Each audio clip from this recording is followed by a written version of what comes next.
She was the shadow no one chose, the quiet sister with eyes that held 1,000 unspoken dreams until God turned her tears into a legacy that would echo through time. Leah's story isn't one of dazzling beauty or bold declarations. It's a tale of a woman who lived in the margins, overlooked by those closest to her, yet seen by the one who matters most. In a world where her sister Rachel's charm stole every glance, Leah's life unfolded like a hidden stream, quiet, steady, and unexpectedly powerful. This isn't the Leah you think you know from dusty Sunday school lessons. This is Leah reborn, a woman of resilience, faith, and a heart that refused to break even when the world tried to crush it. Step into her sandals, feel the desert dust on your feet, and discover how a forgotten daughter became the mother of a nation. Leah woke to the sound of the wind rattling the tent flaps, a dry whisper that carried the scent of sheep and sun-baked earth. She blinked, her eyes adjusting to the dim light filtering through the woven walls. They weren't beautiful eyes, not like Rachel's, which sparkled like the stars over Canaan. Leah's were soft, a muted brown, tender from years of watching the world pass her by. She stretched her arms, feeling the ache in her shoulders from yesterday's work, grinding grain, hauling water, tending the flock. At 23, she was the eldest daughter of Laban, but you wouldn't know it from the way her father's gaze slid past her to Rachel. Today, though, something felt different. A restlessness stirred in her chest, like a bird trapped beneath her ribs. She stepped outside, the cool morning air brushing her face. The camp was already alive, her younger cousins chasing a stray lamb, her mother barking orders to the servants, and Rachel, of course, laughing as she combed her dark hair by the well. Leah tightened her shawl around her shoulders and walked toward the sheep pens. She liked the animals, they didn't judge her quiet ways or compare her to her sister. As she tossed handfuls of feed to the bleating flock, she overheard her father's voice drifting from the men's tent. "Jacob's coming today," he said, his tone sharp with calculation. "A kinsman from Haran. Strong, they say. A good match." Leah's heart skipped. A visitor? She dared to hope, even if just for a moment, that this might change something. By midday, Jacob arrived, his dusty cloak and weathered staff marking him as a man who'd traveled far. Leah watched from the edge of the camp as he greeted Laban with a firm handshake. He was taller than she'd expected, with a voice that carried a quiet strength. Rachel, naturally, was the first to catch his eye. Leah saw it happen, the way Jacob's gaze lingered on her sister's face, the way his lips curved into a smile. She turned away, busying herself with a basket of wool, her fingers trembling as she spun the threads. Foolish, she muttered to herself. Why had she let that spark of hope flicker? She was Leah, plain, steady Leah. No one came for her. That night, the camp buzzed with celebration. Laban slaughtered a goat, and the air filled with the smell of roasting meat and the sound of laughter. Leah sat near the fire, her hands folded in her lap, watching as Jacob and Rachel talked under the stars. Her sister's voice was like music, light and lilting, while Leah felt like a stone sinking into the sand. Then, unexpectedly, Jacob's eyes met hers across the flames. For a heartbeat, she thought he saw her, really saw her. But he turned back to Rachel, and the moment slipped away. Leah stood, brushing off her skirt, and slipped into the shadows. She didn't belong in their light. Leah wandered away from the fire, her sandals sinking into the cool sand. The noise of the celebration faded behind her, replaced by the hum of crickets and the distant bleat of a lamb. She stopped by a cluster of acacia trees, their thorny branches swaying in the breeze. Looking up at the sky, she traced the stars with her eyes, wondering if God saw her too. "Why am I here?" she whispered, her voice barely louder than the wind. She wasn't bold like Rachel or clever like her father. But as she stood there, a strange peace settled over her, like a hand resting on her shoulder. Maybe, just maybe, she had a purpose she couldn't yet see. The next morning, Leah woke early, her mind still buzzing from the night before. She fetched water from the well, her arms straining under the weight of the jar. As she walked back, she overheard her father talking to Jacob near the sheep pens. "Stay with us," Laban said, his voice smooth as oil. "Work for me, and I'll give you Rachel's hand." Leah's stomach twisted. She ducked behind a tent, her heart pounding. Rachel again. Always Rachel. She pressed her lips together and carried the water to her mother, pretending she hadn't heard. But the words stuck to her like burrs on a cloak. She was invisible, even in her own home. Days turned into weeks and Jacob stayed. He worked hard, his hands calloused from herding sheep and digging wells. Leah watched him from afar, noticing how he laughed with the other men and how his eyes softened when Rachel passed by. One afternoon, as she knelt by the stream washing tunics, Jacob approached. "You're Leah, aren't you?"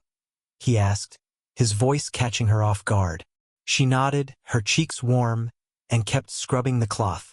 "You're quiet," he said, almost to himself. Then he walked away, leaving her staring at the rippling water. It wasn't much, but it was the first time he'd spoken to her. She held onto it like a secret. That night, Laban called Leah into his tent. The air inside was thick with the smell of oil and wool. He sat cross-legged on a mat, his eyes glinting in the lamplight.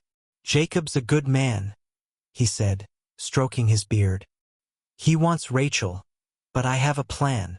Leah frowned, unsure where this was going. "You're my eldest," he continued. "It's not right for the younger to marry first. When the time comes, you'll take her place." Leah's mouth went dry. "Father," she started, but he waved her off. "It's decided," he said. She left the tent, her head spinning. She didn't want to trick anyone, least of all Jacob. But what choice did she have? The wedding day came faster than Leah expected. The camp buzzed with preparations, women roasting bread, men singing, children darting between tents.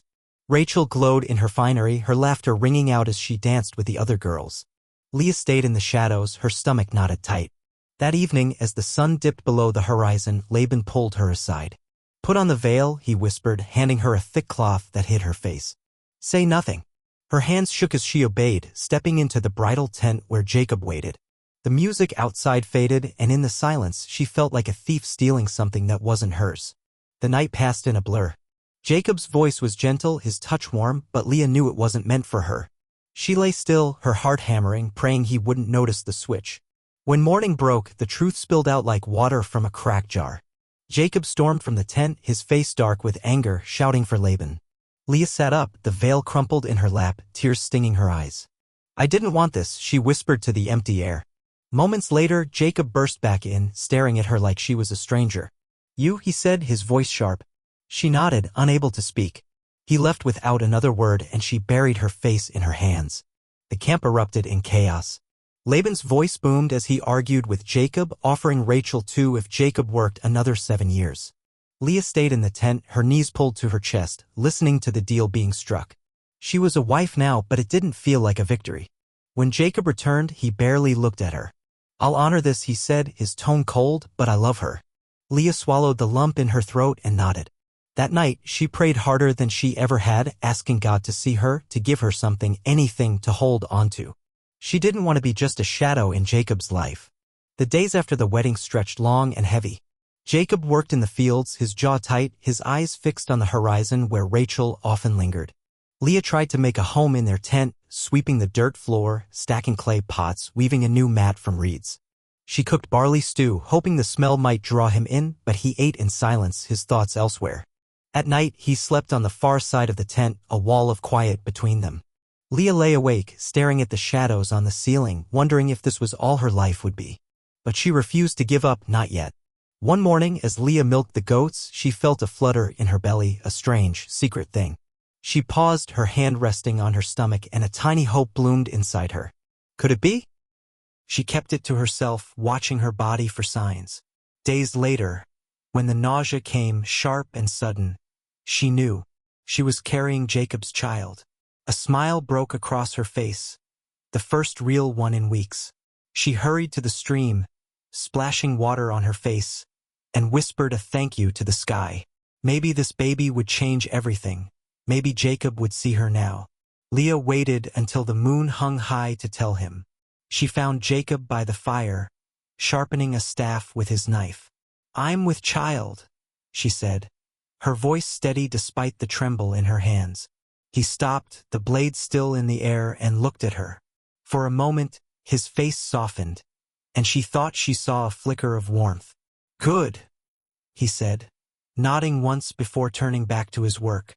It wasn't the joy she'd dreamed of, but it was something.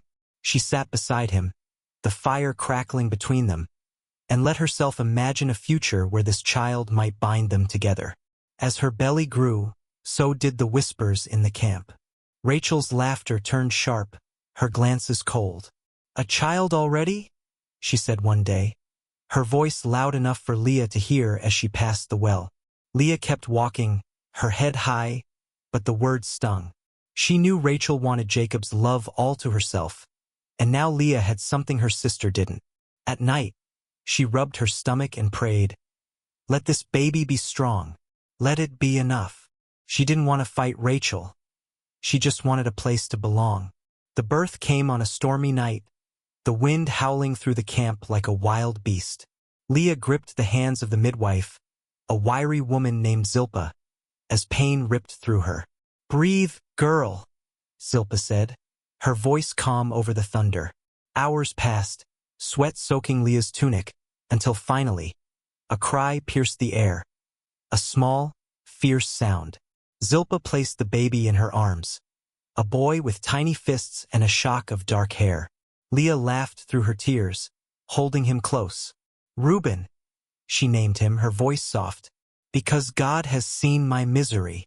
The next morning, Leah carried Reuben outside, the storm gone, the sky a clear, endless blue. She showed him to Jacob, who stood by the sheep pens, his staff in hand. "Your son," she said, lifting the baby so he could see. Jacob's eyes widened, and he reached out, brushing a finger against Reuben's cheek. "He's strong," he said, a hint of pride in his voice. For the first time, he looked at Leah like she mattered. She held that moment tight, letting it warm her as the sun climbed higher. Maybe this was the start of something new. Reuben grew fast, his chubby hands grabbing at everything. Leah's hair, the edge of her shawl, the wool she spun.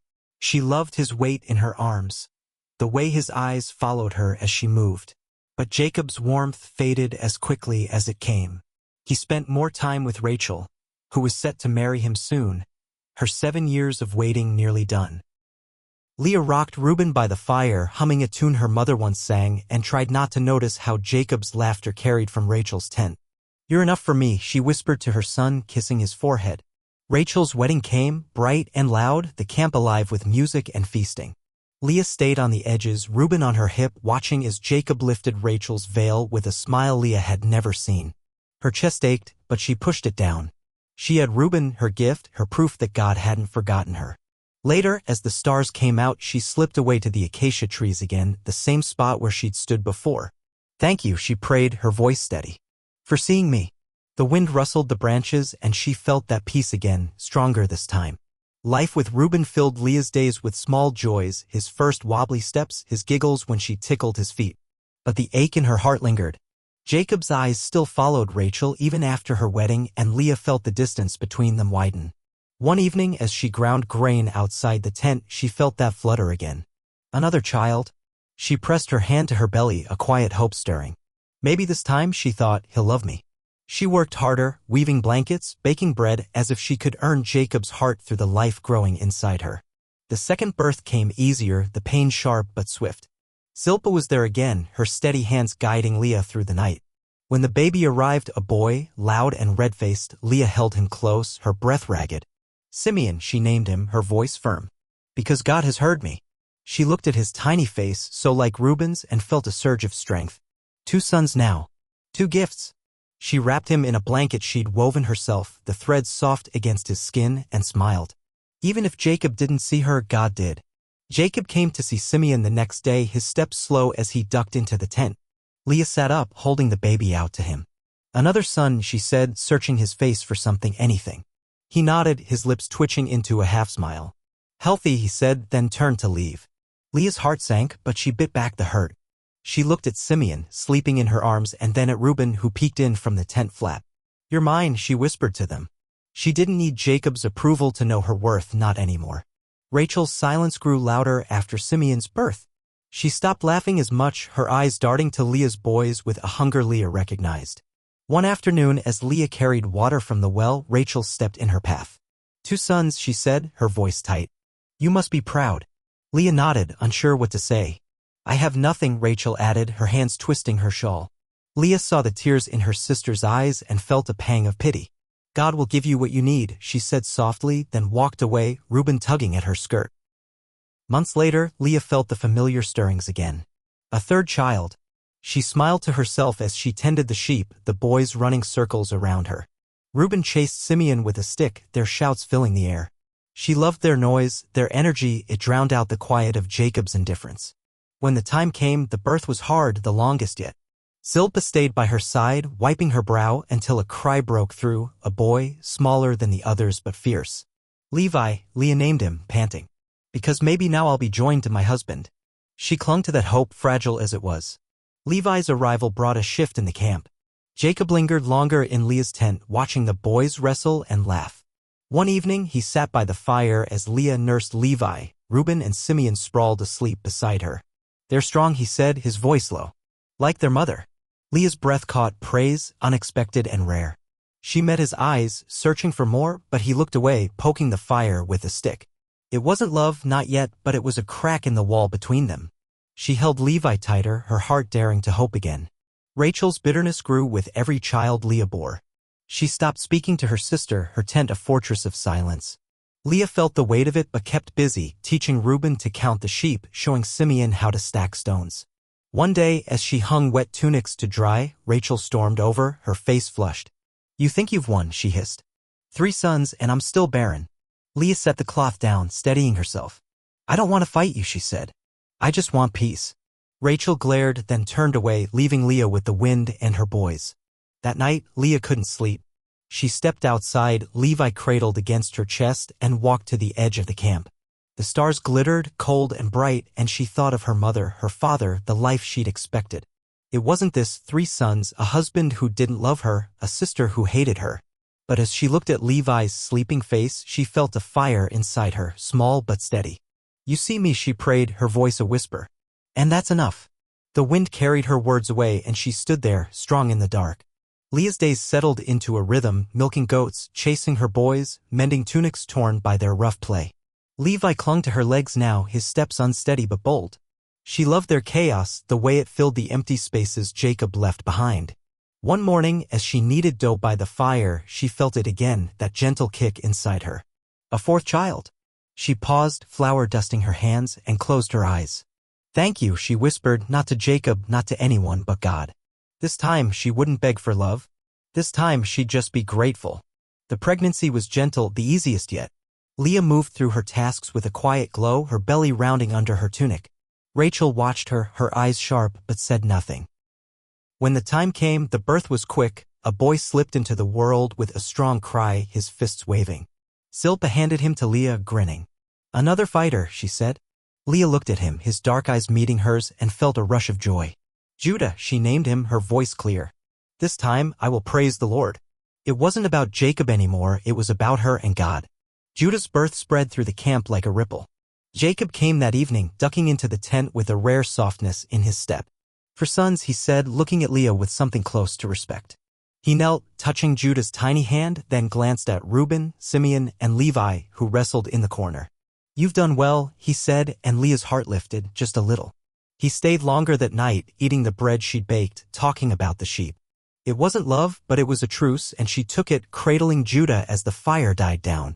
Rachel's silence broke a few days later. Leah was at the well, filling a jar, when her sister approached, her face tight with anger. For now, Rachel said, her voice low. Do you think this makes you better than me? Leah set the jar down, water sloshing over the edge.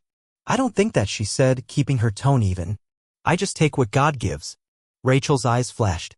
He gives you everything and me nothing, she snapped, then stormed off. Leah watched her go, Judah on her hip, and felt the old ache, but it was smaller now, less sharp. The rivalry simmered, bubbling up in small ways. Rachel started spending more time with Jacob, her laughter loud and forced. Leah kept to her boys, teaching them to herd the goats, to stack firewood. One afternoon, Reuben ran to her, his hands full of mandrakes, wild plants he'd found in the fields. Look, Mama, he said, grinning. Leah took them, their earthy smell filling her nose. They were rare, said to help women bear children. Before she could decide what to do, Rachel appeared, her eyes wide. Give me those, she demanded. Leah tightened her grip. What will you give me? She asked, her voice steady.